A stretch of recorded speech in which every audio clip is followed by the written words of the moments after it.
Pero luego llegamos al capítulo 5 y encontramos que acá hay otro enemigo. Hoy como título se llama Enemigos Internos. Y vemos que acá en el capítulo 5, Nehemías, por ejemplo, el versículo 1 nos dice que hubo un gran clamor del pueblo y de sus mujeres contra los hermanos judíos. Porque algo estaba pasando adentro, en el pueblo, adentro del pueblo. Y muchas veces la verdadera oposición proviene de adentro, no de afuera. Fíjate que si cuando uno va a la palabra del Señor, siempre Dios mandó profetas, mandó personas que hablen de parte de Él. ¿Y cómo los recibían? ¿Se acuerdan? ¿Cómo recibían esos profetas de Dios? Que Dios levantaba. Les ponían la alfombra roja y entraban así con luces, flashes. No los recibían, ¿no? No los recibían a los profetas, no querían escuchar la palabra del Señor y a muchos los apedreaban y a otros los resistían, ¿sí? Resistían esos profetas. ¿Por qué? Porque hablaban palabra de Dios, pero la resistencia siempre fue desde adentro. De hecho, cuando nuestro Señor empezó a predicar, tuvo resistencia, ¿no? La resistencia no fue de aquellos que no lo conocían. Vemos la mujer sirofenicia que está por fuera de Israel, pidiendo un milagro, humillándose delante del Señor, inclusive diciendo esa expresión, aún los perros comen de la migaja, o sea, nosotros por ahí no hubiéramos ofendido, ¿no? Pero ¿cómo? Yo soy del pueblo, yo soy parte, a mí no puede ser que me respondan así. Entonces vemos que esa oposición a ese mensaje, a esas buenas nuevas.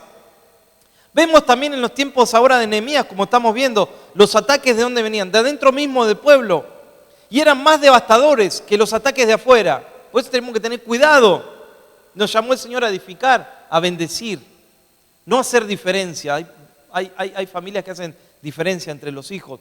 No, dicen, no, esta niña o este niño me salió así, pero el otro tengo esperanza, va a ser un gran hijo. ¿Por qué esa diferencia? Cada uno es distinto. Nadie es mejor que otro. Cada uno es distinto y hay que amarlo como es y hay que respetarlo como Dios lo hizo. Usted se fija, si usted tiene más de un hijo, se va a dar cuenta que no son iguales, ¿no? Son diferentes. Son diferentes y hay que aceptarlo como son. Entonces, ¿qué está sucediendo aquí? Vamos a ir aquí a Nehemías. ¿Qué está sucediendo dentro de las filas de Israel, por así decirlo? Bueno, el pueblo empezó a quejarse porque del versículo 1 al 3 vemos que las mujeres se quejaban. ¿Por qué? Porque había falta de alimentos. No solo porque había falta de alimentos, pero no porque no había alimentos, sino porque algunos se acaparaban esos alimentos, los retenían y no les daban a los necesitados. Empezó a haber una división adentro también, ¿no? Y sucedió que algunos tenían que pedir prestado para cubrir los tributos, por ejemplo, al gobierno, el versículo 4. Y tenían que garantizarlos con sus tierras, sus casas, o aún con sus hijos. Cuando leemos todo el capítulo nos damos cuenta de eso, ¿no? Estaban molestos. El pueblo se empezó a molestar, empezó a murmurar, empezó a quejarse. Y hay que tener cuidado cuando se empieza a quejar uno, porque la queja no es del Señor. Y estaban molestos por causa de los intereses que les cobraban. Versículo 7, les cobraban intereses elevados, a tal punto que algunos tenían que entregar a sus hijos como esclavos para pagar esas deudas. Y eso es lo que empezó a suceder, y ese es el enemigo que se le empezó a levantar a Nehemías, y los que más tenían se enriquecían cada vez más, y los que menos tenían cada vez menos. Algo que pasó siempre en la historia, ¿no?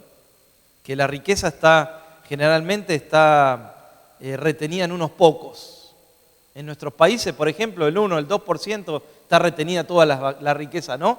Y el resto no llega al salario básico, por así decirlo. No sé cómo será en su país, en mi país es así. Entonces Nehemías se indignó, y esto es interesante, que lo primero que vemos acá es que Nehemías no se había indignado, no se había puesto así como se puso en el capítulo 5. Antes del capítulo 5 no lo vemos. No vemos que se puso así cuando los enemigos se levantaron, cuando Sanballat se levantó y empezó a burlarse, a hacer escarnio, ¿se acuerda? Y empezó a reírse de ellos cuando se levantaba el muro. no vemos que Nehemías se puso mal. Pero sí se indignó cuando pasaba dentro de las filas de Israel. Sí se indignó cuando vio a sus hermanos, cuando vio a su pueblo, cuando vio ese enfrentamiento, esa desigualdad, esa mala intención. Nehemías supo muy bien enfrentar el desánimo en el capítulo 3, 4. Vemos cómo lo enfrentó, vemos cómo enfrentó ese egoísmo. Sin embargo, ahora está viendo otro enemigo, ¿no? Esa codicia, esa insensibilidad desde adentro, desde las filas de adentro, como digo yo, ¿no? Y estamos hablando acá de la codicia. Y este es un enemigo silencioso, ¿no? Porque lo que estaba viendo allí era que algunos estaban levantando en esa codicia dentro del pueblo. Estaban viendo el negocio, estaban viendo qué provecho podían sacar, ¿sí?, de la necesidad de Israel, de la necesidad de un muro que estaba destruido, que este hombre Nehemías empezó a edificar. Y eso tiene mucho que ver con lo que estamos viendo hoy en día, ¿no? Lo que es el tener una buena actitud y el tener una buena doctrina para servir en las cosas del Señor, ¿no? Que uno no lo hace por ganancia deshonesta, como dice la palabra del Señor, sino con honestidad, ¿no? Eso tiene que ver cómo uno se crió también, ¿no? Yo siempre digo, doy gracias al Señor que me crié con abuelos que venían y viajaron después de la Segunda Guerra Mundial a un país que en esos tiempos prácticamente era como primer mundo mi país. Miren, en esos tiempos había más trabajo que en Europa. Entonces ellos, muchos llegaban ahí al puerto de donde salían los barcos y muchos decían, ¿para dónde sale el próximo barco? Y va para Argentina. Y sacaban el boleto y se iban. Así emigraron muchos. Otros fueron para Brasil, otros fueron para New York. Teníamos parientes, mi abuela tenía parientes, tíos en New York hace mucho tiempo atrás, ¿no? Se ha venido para ahí, otros están en Australia, otros están en otros lados. Entonces, se criaron y vinieron con ese pensamiento de austeridad, no con un pensamiento de querer hacer negocios turbios ni hacer no, vinieron con el corazón del trabajo, ¿no? Algo que hoy a nivel mundial ya no dicen no. Mucha gente dice, no, que otro trabaje y me mantengan a mí, ¿no?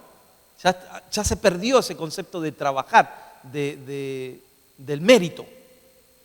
Muchos están en contra del mérito. Pero el mérito es lo que nos enseñaron nuestros padres, nuestros abuelos. ¿Quieres crecer? Tienes que trabajar. No importa de lo que trabaje. Hay trabajos para todos. Hay que trabajar para poder comprarse su casita, para poder alquilar, para poder salir adelante. Ese es el concepto del trabajo que venimos de nuestros abuelos, hermano, no lo perdamos, ¿no? Y ese concepto no estaba aquí. Algunos querían aprovecharse, ¿sí? Aprovecharse de esos, de los muros, como estaban, así estaban las personas, dijimos. Querían aprovecharse de eso, ¿sí? Para sacar ganancias que en la ley estaba prohibido por la ley del Señor, que ahora vamos a ver. Y sabes que esto es codicia. Y sabes que leí una vez una historia de un accidente aéreo. A mí no sé por qué me interesan las cosas que tienen que ver con lo aéreo, con lo aeronáutico, podemos decirlo así. Y hay una historia en 1996, hubo un accidente en República Dominicana, en el aeropuerto de Puerto Plata. No sé si usted conoció Puerto Plata, alguno. Es muy lindo lugar, turístico. Y lo que sucedió es que había un avión que había estado en tierra. Veo que los aviones generalmente prácticamente no están en tierra mucho tiempo. Llegan y salen todo el tiempo, ¿no? O sea, nos mantienen encendidos siempre. Pero este había estado 25 días por una reparación, ¿sí? Pero lo que sucedió es que avión se usó para volver a volar nuevamente, a volver a salir, y los que estaban adentro, los pilotos, estaban viendo unos, ahí tiene un montón de relojes, ¿no? Donde están todo el tiempo así, ellos saben todo ahí. Y bueno, se estrelló ese avión porque hubo un problema en un sector que mide, es un sensor que se llama Pilot, que sirve para medir la velocidad en el aire. Esos Pilot, que tienen unos agujeritos chiquitos, estaban obstruidos por unas avispas que hay ahí en Puerto Plata, que son de ahí, que lo que hicieron en esos 25 días, ¿sabe qué? Hacer un nido justo ahí. Y al hacer el nido taparon ese sensor. Algo tan pequeño. No se dieron cuenta.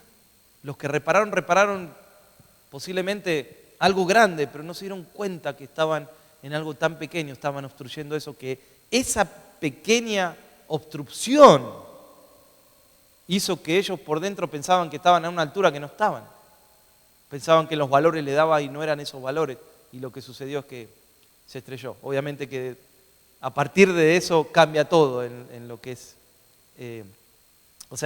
cambian todos los protocolos, ¿no? Ahora se revisa todo el tiempo eso, ¿no? Siempre que pasa algo, cambian todos los protocolos y eso no vuelve a suceder.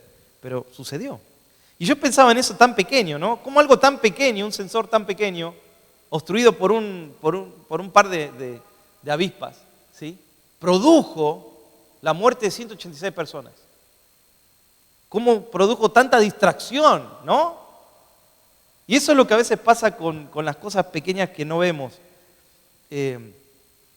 Y tiene que ver con esto que estoy hablando en este día, ¿no? La codicia. Cuando hablamos de codicia, inmediatamente nos relacionamos ¿con qué? ¿Con qué lo relaciona usted? ¿Con la riqueza o con el dinero? ¿No? Enseguida uno relaciona con lo monetario. Pero no necesariamente es esa conexión la que tenemos que tener. Codicia es más amplio que eso, y más amplio que un bien material. Porque en el fondo, mire qué interesante esto, en el fondo es un deseo. Yo le puse aquí un deseo terco, porque a veces tiene que ver con eso. Un deseo como idólatra, ¿sí? Un deseo como algo que está arraigado ahí en el corazón, ¿sí? Esa codicia es algo que deseas con ansia, ¿no? Que puede ser algo material o alguien, no necesariamente tiene que ser algo material. Y todo el tiempo estamos, ¿no? Deseando algo, posiblemente. Es algo que necesitamos frenar, detener, ¿no? Porque esa codicia siempre está en lo pecaminoso del ser humano, si uno le da lugar a eso, ¿no? Estamos deseando algo todo el tiempo. Por ahí alguien ahora está deseando que el pastor termine de predicar. No, yo sé que eso no pasa aquí. Es alguien que está ahí online que dice, a ver cuándo termina ese hombre de hablar. Está deseando algo. ¿Vio? Por ahí dice, yo estoy, pastor, usted está hablando y tarda mucho en terminar y quiero ir a comer. Tengo un hambre, me hace ruido. Está deseando ir a comer. Bueno, pero ahora está comiendo otra comida. Ahora está comiendo una comida que es mejor que la otra, esa comida espiritual. Amén. También deseamos conocer a Dios. Gloria a Dios, qué lindo que es eso. Deseamos conocer a Dios. ¿Cuántos desean conocer al Señor? Deseamos conocer de las cosas de Dios. La codicia prácticamente estuvo desde el Edén. Mire qué interesante cómo fue a atacar ahí Satanás a Adán y Eva. Dios le dijo, tenés todos los árboles. ¿Cuántos podría haber árboles ahí? Y por ahí había millones de árboles. Pero de uno solo, no puedes comer. El día que comas, vas a morir. Tenés todo y vas a elegir ese. Eso es codicia. Teniendo todo para elegir, elige el menos indicado. ¿Por qué? Y bueno, porque estaba esa codicia de probar, de ver qué había, de experimentar, ¿no? Qué sucedía cuando lo comía. Y la Biblia dice, y la mujer vio que el fruto del árbol era bueno. Ahí está el deseo, mire. La codicia, era bueno para comer, tenía buen aspecto, era deseable para adquirir sabiduría. Y tomó de su fruto y comió. Y luego le dio a su esposo y también él comió. Cayeron en esa mentira, pero ¿sabe cuál fue el agente de conexión ahí, por así decirlo?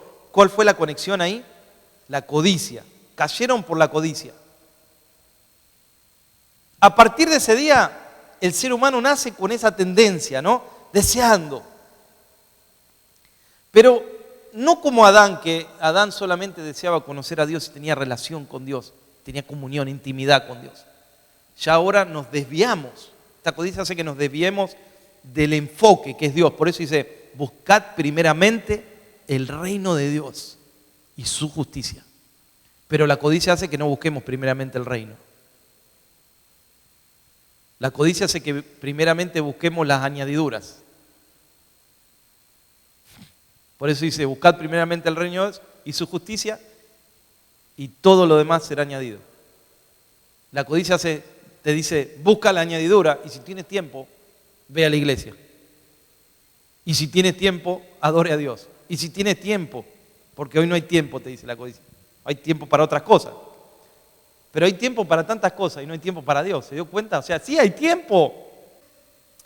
Éxodo 27 dice, no codicies la casa de tu prójimo, ni codicies su esposa, ni su esclavo, ni su esclava, ni su buey, ni su burro, ni nada que le pertenezca. ¿Sabe? El 10º mandamiento es este, y es el único que apunta a algo interno. Los demás son todos externos. Pero el 10º mandamiento nos dejó el Señor para hablarnos internamente, porque la codicia es adentro. Le dice, no codicies lo del otro. ¿No? ¿Cómo va a codiciar la esposa del otro? Habiendo tantas mujeres. ¿Tiene que codiciar la esposa de otro? No, eso es algo malo. Por eso dice, no codicie su esposa, ni su casa, ni su esclavo, ni su esclava en esos tiempos, era así, ni su buey, ni su burro, ni nada que le pertenezca. La codicia hace muchas cosas malas. Hace que muchos matrimonios rompan su pacto matrimonial. En busca de alguien aparentemente mejor, digo aparentemente porque no hay nadie mejor, ¿no?, que lo que uno elige. Sin embargo, eso hace la codicia, ¿no? Ese deseo desenfrenado de algo distinto. La codicia en lo laboral, ni hablar, ¿no? Refleja, también nos aleja y nos mete en esos asuntos que no convienen, esa lucha, esa pelea, ¿no? Así esa pelea a ver de quién es mejor, de quién va a acaparar más, o quién va a alcanzar más, o quién va... Esa es una lucha que se ve también constantemente de posiciones. Se codician lugares, posiciones.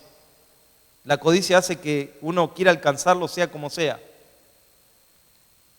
Por eso la codicia hace que no pongas a Dios primero. ¿Por qué? Porque la codicia te lleva a cosas materiales, temporales.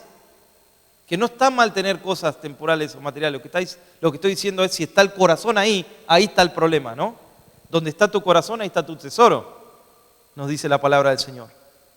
Por eso, Mateo 6:19, no hagáis tesoros en la tierra, donde la polilla y el orín corrompen, donde ladrones minan y hurtan. Sino haceos tesoros en el cielo, donde ni la polilla ni el orín corrompen, y donde ladrones no minan ni hurtan, porque donde está vuestro tesoro, allí está vuestro corazón. ¿Dónde está tu tesoro? Hay padres, hay madres, padres que son bien posesivos. Es mi hijo, y está en una situación de posesión. ¿Sabe? Los extremos siempre son malos.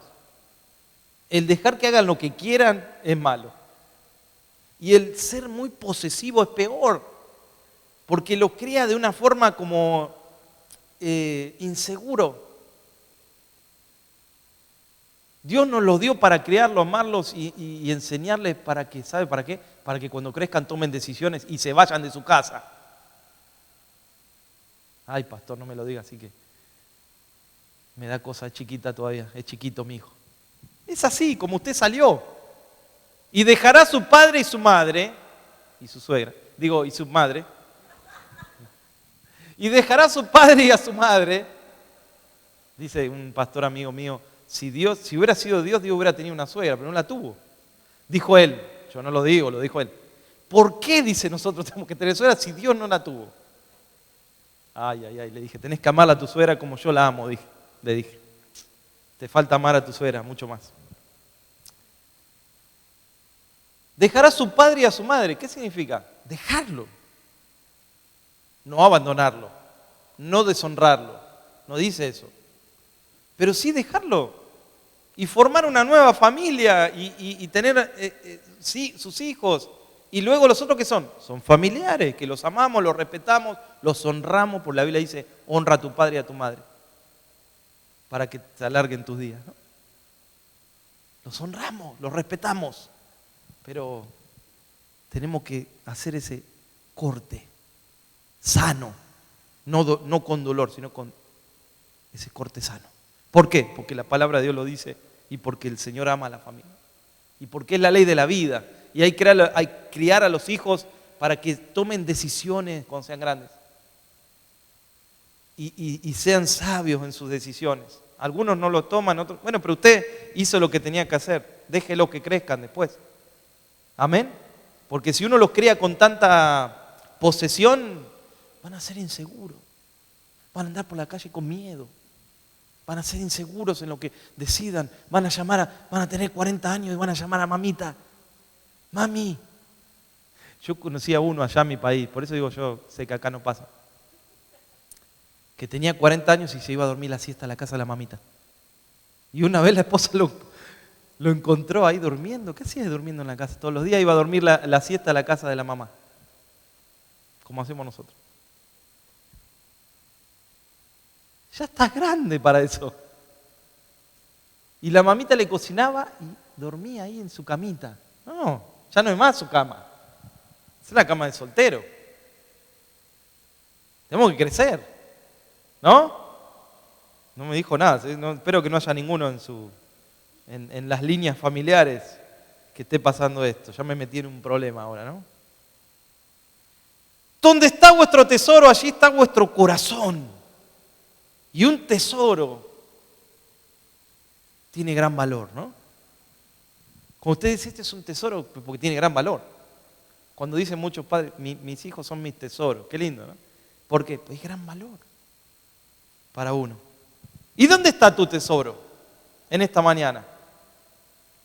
¿En qué está puesto tu tesoro? Que usted diga, este es mi tesoro, pastor. Esto es algo que atesoro. ¿Es algo material? ¿Es algo temporal? ¿O es el Señor el que tiene el primer lugar? Bueno, donde esté su tesoro, ahí va a estar su corazón. Y se ve que Nehemías tenía un gran corazón, ¿no? Y el tesoro no estaba en los privilegios que podía tener por levantar el muro.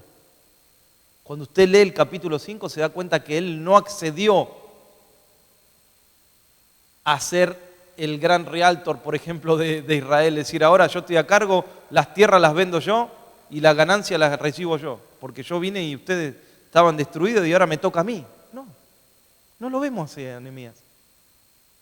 Nos vemos como un hombre austero que no sacó ventaja de las personas. Cuidado. Nunca permita usted que un líder espiritual o que usted, si usted algún día se va a otro lado, Dios lo manda a otro estado, a otro país. Nunca se congregue en un lugar donde vea esto. Porque no estamos para recibir esas ganancias deshonestas, sino para predicar la verdad. Y usted tiene que tener sabiduría. Por eso usted tiene que crecer en esa sabiduría, en ese conocimiento, para que usted no sea engañado. Porque van a venir tiempos difíciles, nos dice la palabra del Señor. ¿Y qué pasó? ¿Por qué se enojó? Bueno, porque los líderes de mayor influencia, los nobles, cobraban intereses, cosa que estaba prohibido, dijimos recién en la ley. Dice en Éxodo 22-25, cuando prestares dinero a uno de mi pueblo, al pobre que está contigo, no te portarás como el logrero, ni le impondrás usura. No hagan como los otros pueblos, le dijo. Levítico 25-35, y cuando tu hermano empobreciere y se acogiere a ti, tú lo ampararás como forastero y extranjero, vivirá contigo. No tomarás de él usura, ahí está, ni ganancia, sino tendrás temor de tu Dios, y tu hermano vivirá contigo, no le darás tu dinero a usura, ni tus víveres a ganancia. ¿Qué está diciendo? Temor de Dios. Nehemías tenía temor de Dios, eso lo dice él luego.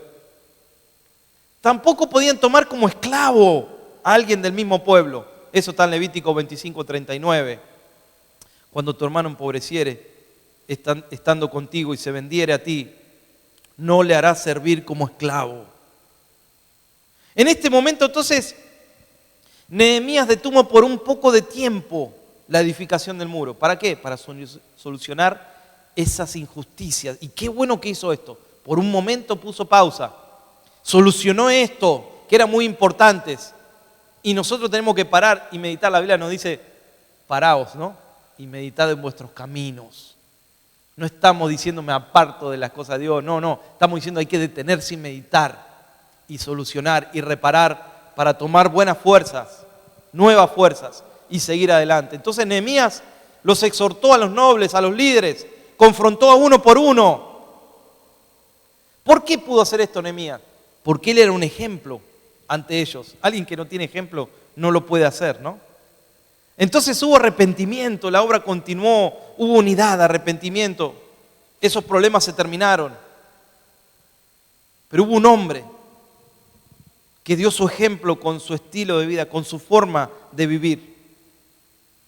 Y lo que da este valor a nosotros no es lo que podemos decir, sino lo que podemos, cómo lo hacemos, ¿no? No es nuestros actos, sino nuestro carácter. Nehemías nunca usó esos privilegios que inclusive se le había concedido, nunca usó ese privilegio, porque no fue ahí con esa intención de enriquecerse. Yo en estos días meditaba sobre eso, ¿no? Meditaba sobre David y Salomón, lo hablé con uno de ustedes en estos días, ese tema, ¿no? A David no se le permitió edificar el templo, ¿se acuerdan? Un hombre conforme al corazón de Dios. Dios le dijo, no, vos no vas a edificar. Salomón edificó el templo. Sé que hay veces que Dios no permite que alguien edifique, pero sí edifica el reino. Hay iglesias que se encargan de comprar edificios. Pero hay iglesias que son misioneras, que aunque no se ve el edificio, pero se ve la obra de Dios, se ve el cuerpo, se ve que se apoya este y aquel misionero. No todos están permitidos a edificar un templo. Y más en Estados Unidos viendo tantos templos, ¿no? Edificar otro. Yo la primera vez que vine, que me llevaron por una calle que estaba uno al lado del otro. Hasta el satanismo estaba ahí entre todos. Estaba el presbiteriano, Church of Christ, Assembly of God, católico. Qué lindo, están todos vecinos. Uno al lado del otro estaban. Bueno, este es el país donde más templos per cápita hay, ¿no? Que en ningún lugar del mundo. Pero durante esos 12 años, Nehemías no aceptó el sueldo que se le debía pagar. Cuando usted lee, se da cuenta que él no aceptó eso, no aceptó esos privilegios. ¿Se lo merecía? Sí, pero no, rehusó. No quería que se le acusara de robar a las personas. No solo hizo esto, sino que de su propia bolsa, por así decirlo, proveyó diariamente a 150 judíos, nos dice la palabra del Señor. Así como los dignatarios oficiales que lo visitaban. Esto es vocación de servicio, ¿no? Nehemías no fue por un salario ni por una ambición que tenía. No, fue por amor, fue porque Dios le dijo que lo haga. Porque amó a ese pueblo, amó a la ley de ese pueblo. Para concluir, me pregunté, ¿por qué Nehemías tuvo esa actitud? ¿Sabe por qué? Porque estaba motivado por el temor a Dios.